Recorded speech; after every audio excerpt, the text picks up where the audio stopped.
তো বন্ধুরা আজ চলে গেছিলাম একটা বিয়ের নেমন্তন্নে। সস দিল, স্যালাড দিল, তার সাথে সাথে ভেজ কাটলেট। ভেজ কাটলেটটা খেতে খুব ক্রিপসি ছিল।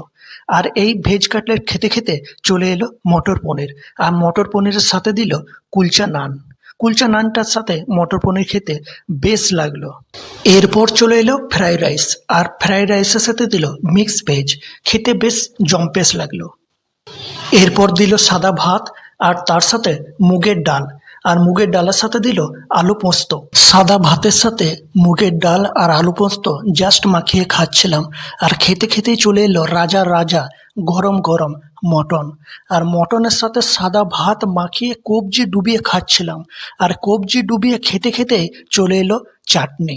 চাটনি টেস্ট করতে করতে চলে এলো পাঁপড় ভাজা। আর পাঁপড় ভাজা খাওয়ার সাথে সাথে চলে এলো লম্বা লম্বা চমচম। লম্বা লম্বা চমচম বেশ ভালো করে মুখে রসালোভাবে খাচ্ছিলাম। তার সাথে চলে এলো রসগোল্লা। আইসক্রিমের সাথে সমাপন।